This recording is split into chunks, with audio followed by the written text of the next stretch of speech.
Assalamualaikum warahmatullahi wabarakatuh. Alhamdulillahirrahmanirrahim. Pada hari Ahad ini tanggal 26 Juli tahun 2020 kita bisa melaksanakan perkuliahan kembali walaupun secara daring. Semoga kita tetap semangat, tidak mengurangi suatu apapun. Dan semoga Bapak Ibu yang ada di rumah tetap diberikan kesehatan dan diberikan kemudahan dalam belajar dalam perkuliahan ilmu pendidikan Islam ini. Alhamdulillahirrahmanirrahim. Pada hari ini kita masih melakukan perkuliahan secara daring. Mohon maaf belum bisa bertatap muka secara langsung ataupun via daring melalui webinar seperti Zoom atau Google Meet atau fasilitas yang lain. Semoga pula perkuliahan melalui WhatsApp ini tidak mengurangi esensi dari perkuliahan kita. Alhamdulillahirrahmanirrahim. Pada kesempatan ini kita akan belajar bersama terkait dengan dasar pendidikan Islam.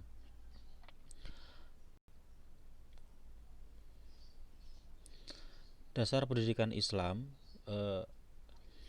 dalam agama Islam tentunya kita mengambil pedoman yang paling utama.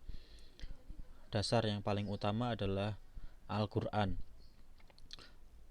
Kurang lebih yang bisa kami ketahui, yang bisa kami cari, ada dua ayat yang menerangkan secara langsung kata atau tertulis mengajar atau ajar, atau yang lebih akrab mungkin padanan katanya yaitu pendidikan atau mendidik. Seperti dalam Quran surat Al-Alaq ayat pertama, wahyu pertama yang diturunkan kepada Nabi Muhammad. A'udzu billahi minasyaitonir rajim. Bismillahirrahmanirrahim. Iqra bismi rabbikal ladzi khalaq, khalaqal insana min 'alaq. Iqra wa rabbukal akram alladzi 'allama bil qalam, 'allamal insana ma lam ya'lam. Pada ayat keempat dan kelima yang artinya yang mengajar manusia dengan perantaraan kalam. Dia mengajar kepada manusia apa yang tidak diketahuinya. Nah, di sini Allah melalui Al-Quran mengajarkan kita atau melalui alam semesta ini, lingkungan kita, Allah ingin mengajarkan kepada kita apa yang tidak kita ketahui. Yang selanjutnya yaitu termaktub dalam Quran surat Shad ayat 29 yang artinya ini adalah sebuah kitab yang kami turunkan kepadamu penuh dengan berkah supaya mereka memperhatikan ayat-ayatnya dan supaya mendapat pelajaran orang-orang yang mempunyai pikiran. Nah, dari kurang lebih dua ayat ini kita dapat mengetahui bahwa Al-Quran adalah pedoman utama bagi seorang muslim dalam pendidikan ini.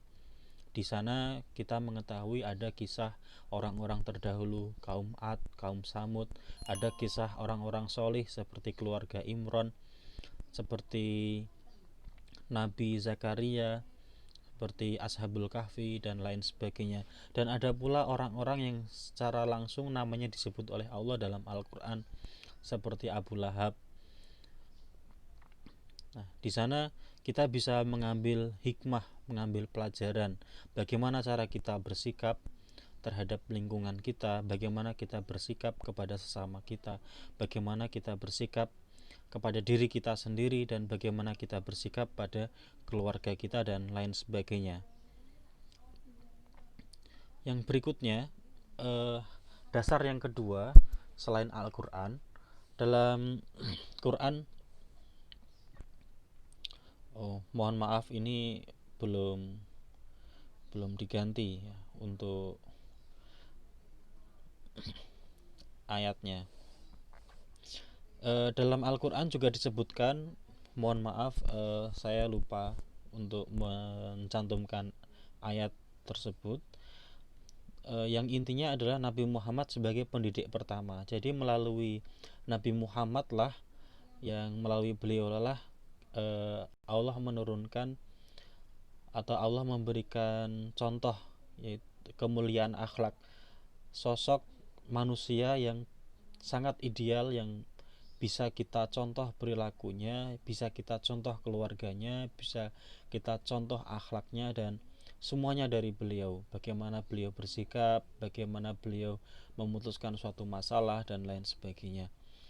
Nah, beliau adalah pendidik pertama atau yang disebut at-tarbiyah al-ula. Dari cendekiawan yang lain, cendekiawan muslim, ini dari jurnal yang dituliskan oleh Abdurrahman Fasih.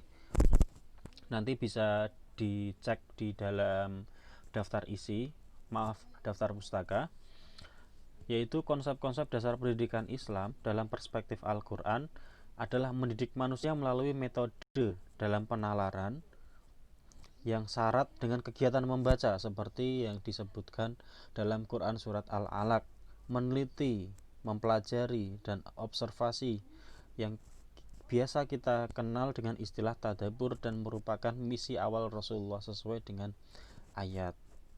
Nah, dari dua ayat tersebut bisa kita simpulkan seperti itu. Secara umum kita membaca alam, bahkan ketika kita melakukan penelitian, khususnya bagi yang mungkin basic atau pendidikannya IPA atau fisika atau bahkan BK, penelitian pun itu dalam maksud untuk membaca atau mentadaburi kejadian-kejadian yang ada di sekitar kita melalui penelitian itu, sehingga kita kuliah, kita belajar apapun itu termasuk dalam rangka mentadaburi tanda-tanda kebesaran Allah Subhanahu wa taala. Yang lainnya, ini ada seorang filosof, kalau tidak salah asalnya Afghanistan, yaitu Sir Muhammad Iqbal. Bapak Ibu nanti bisa mencari, searching di internet. Asalnya dari Sialkot, Punjab.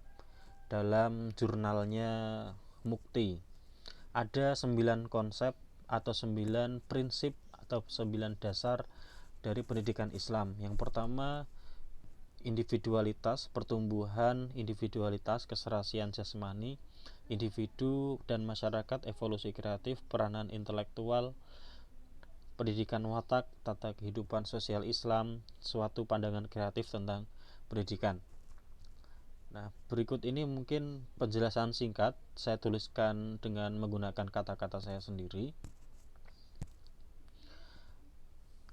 Yang pertama adalah prinsip konsep individualitas, bahwa dasar pendidikan Islam ini bertujuan untuk kematangan tiap pribadi atau tiap individu,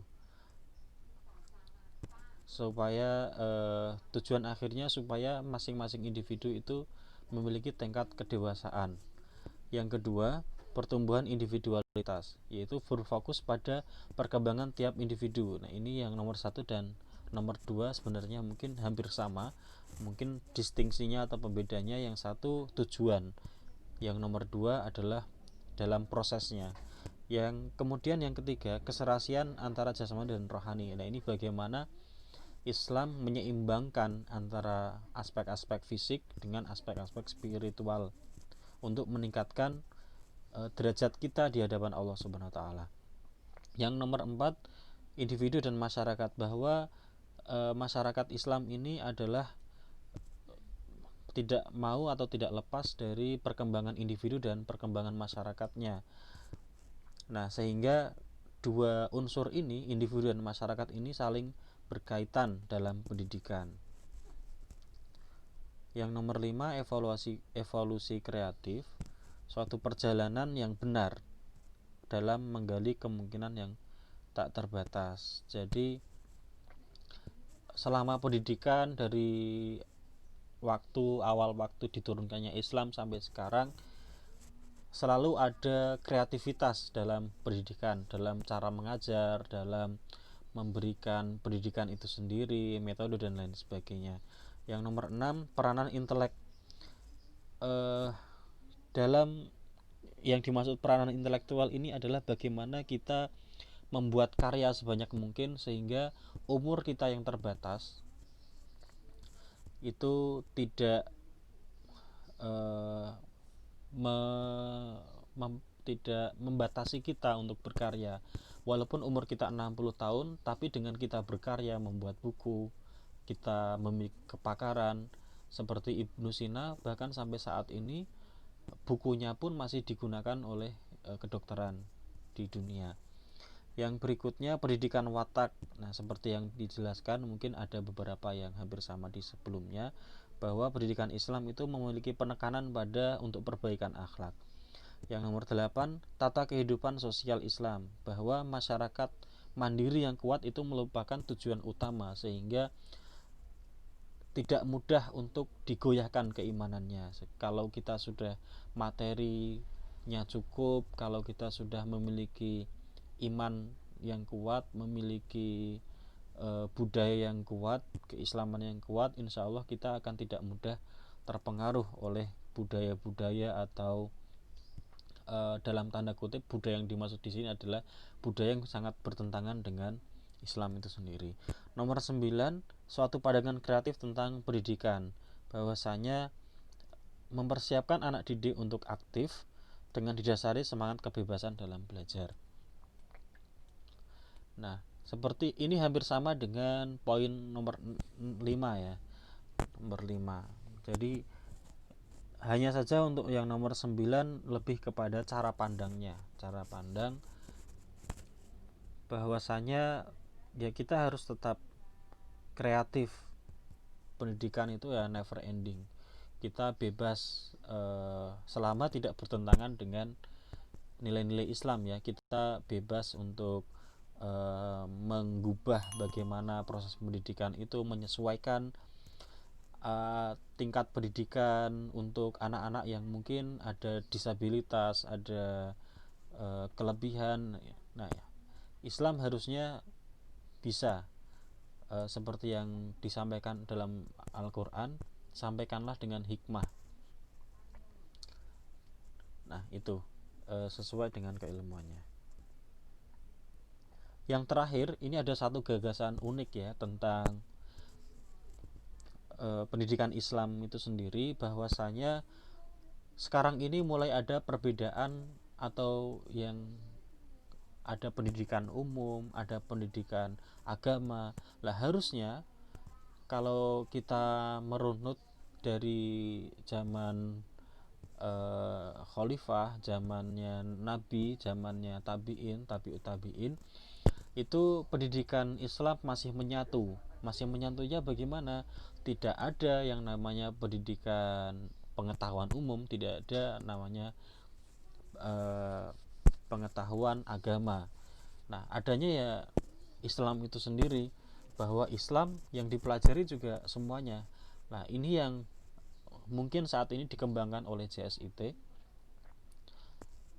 yaitu tentang pembelajaran terpadu, memasukkan nilai-nilai keislaman dalam setiap mata pelajaran, sehingga Bapak Ibu ketika mau mengajar anak SD pun harus didasarkan dengan memiliki dasar pendidikan Islam, menyampaikan ayat-ayat juga di sana. Kalau mengajar agama tentu ya ada menyampaikan konsep Islam, mengajarkan IPA yaitu disertai hikmah, ayat-ayat Al-Quran apa sih atau hikmah apa sih yang ada dalam materi yang kita pelajari yang diinginkan oleh Allah itu. Kita belajar IPS atau ekonomi atau geografi atau olahraga sekalipun, nah itu diharapkan dengan adanya prinsip interkoneksitas ini bisa menjembatani atau membawakan memunculkan suatu generasi yang sumul atau yang sempurna, tidak pecah pengetahuannya, tidak pecah konsepnya, bahwa ada distingsi atau pembeda pengetahuan. Ya pengetahuan, ya pengetahuan, ya ya Islam itu sendiri, itu tidak ada perbedaan. Alhamdulillah, mungkin itu yang bisa kami sampaikan untuk mata kuliah ini. Materi ini kami ambilkan dari 4 sumber, 3 jurnal dan 1 Al-Quran. Mungkin sebenarnya akan lebih mantap kalau ada penjelasan terlebih dahulu tentang apa itu dasar sebenarnya. Cuma eh, kami baru mengingat di awal, mungkin Bapak Ibu bisa sebagai tambahan bisa mencari arti dalam bahasa Indonesia, bisa melalui KBBI, Kamus Besar Bahasa Indonesia, di internet insya Allah sudah ada banyak. Alhamdulillah, di akhir materi ini kami tutup. Kurang lebihnya mohon maaf. Kebenaran datangnya dari Allah, kesalahan datangnya dari saya sendiri. Hadza fastaghfirullah walakum walaikum wallahu muwaffiq ila aqwamit thoriq. Wassalamualaikum warahmatullahi wabarakatuh.